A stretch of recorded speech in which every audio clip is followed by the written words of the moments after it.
안녕하세요. 시완이와 함께하는 성경 공부에 오신 것을 환영합니다. 이번 시간에는 마태복음 23강 2부에 대해서 나눠보도록 하겠습니다. 이번 시간에는 사두개인들이 예수님에게 질문을 하고 다시 대답하는 내용을 알아보도록 하겠습니다. 내용부터 보자면 먼저 첫 번째는 사두개인들의 질문이고, 두 번째는 괴상한 결혼의 비유와 그 다음에 세 번째는 새 육체, 네 번째는 예수님의 대답입니다.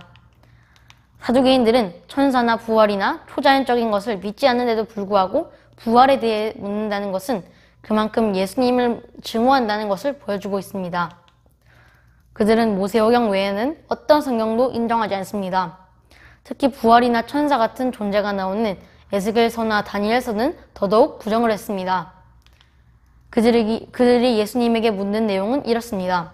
한 부부가 있었는데 남편이 죽었습니다. 그래서 아내는 남편의 동생과 다시 결혼했는데 이것은 언약의 백성의 대가 끊어지지 않기 위한 이스라엘의 법이었습니다.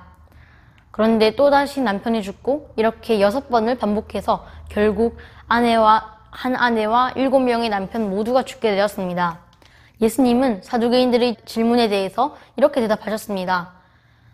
너희가 성경도 하나님의 능력도 알지 못하는 거로 오해하였도다. 부활할 때는 장가도 안 가고 시집도 안 가고 하늘에 있는 천사와 같다. 결혼 언약은 사람이 죽으면 없어지는 언약입니다. 첫째 남편이 죽었다는 것은 첫째 남편과 아내의 결혼 언약이 없어졌다는 것을 의미하고, 그러므로 동생과의 결혼이 가능했던 것입니다. 하지만 사두개인들은 이런 사실을 몰랐습니다. 결혼 언약은 영원하지 못하지만 하나님과의 언약은 영원하다는 것을 말이죠. 하나님의 자녀가 죽는다고 해서 하나님과의 관계와 하나님과의 언약이 없어지지 않습니다. 하나님은 능력이 있으시므로 죽은 우리 몸도 다시 살릴 수 있으시고, 우리는 부활한 다음 하나님과 영원히 예수님처럼 새로운 육체로, 완벽한 육체로 다시 부활할 것이고, 그러므로 우리는 하나님과 영원히 함께할 것입니다.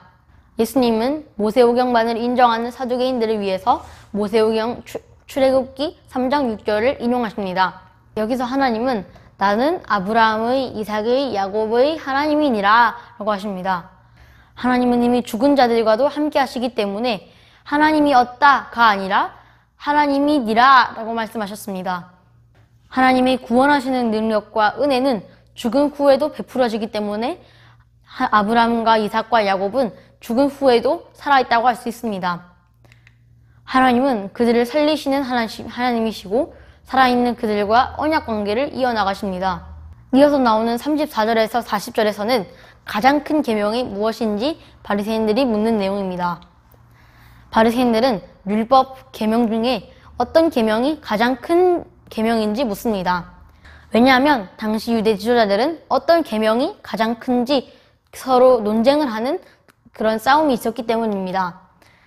일단 바리새인들의 큰 계명과 작은 계명을 구분하는 행위 자체가 옳지 않다고 할 수 있습니다.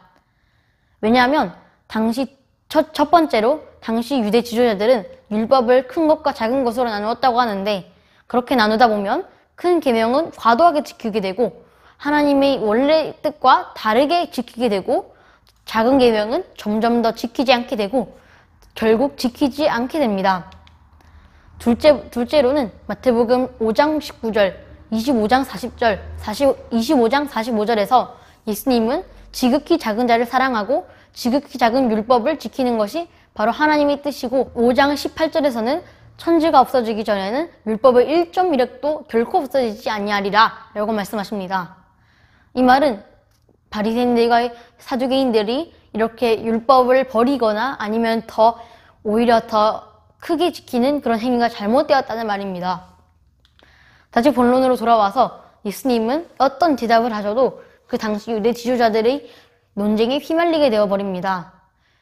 만약 예수님이 논쟁에 휘말리신다면 바리새인들과 사두개인들은 예수님을 고소할 명분이 생기게 될 것입니다. 예수님은 이런 상황에서 이렇게 질문을 하십니다.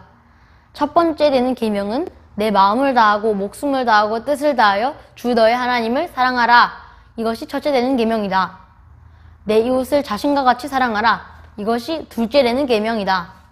예수님은 바리새인들과 사두개인들에게 이것이 첫째 되고 둘째 되는 계명이다 라고 말씀하셨지만, 실제로는 첫째와 둘째는 그냥 순서를 매겨놓는 것이 아니라 번호가 첫 번째, 두 번째, 어떤 것이 더 중요한 것인지를 말하는 것이 아니라 단지 순서일 뿐이고, 또 하나님을 사랑한다면, 예수님은 25장에서 하나님을 사랑한다면 이웃을 사랑하는 것은 당연한 것이다 라고 말씀하셨기 때문에, 예수님의 말씀은 우리는 이렇게 중요한 순위를 매겨놓는 것이 아니라 예수님은 순서를 매겨놓은 것이다 라고 할 수 있습니다.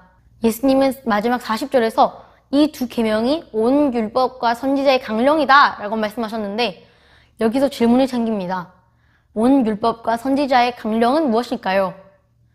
이 강령이다는 걸려있다라는 말입니다.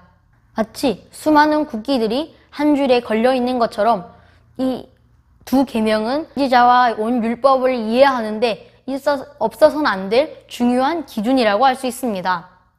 이렇게 예수님과 바리새인들의 논쟁이 끝나게 되었습니다. 우리가 예수님과 바리새인들과 사두개인들의 논쟁에서 우리가 알 수 있는 것은, 우리는 하나님을 우리의 뜻과 마음과 우리의 모든 것을 다하여 사랑해야 하는 분이시고, 또 우리가 하나님을 사랑한다면 이웃을 사랑하는 것은 당연한 것이고, 우리가 하나님의 말씀을 말로만 지키는 것이 아니라 행동으로 지켜야 한다라는 것을 우리가 배웠습니다. 감사합니다.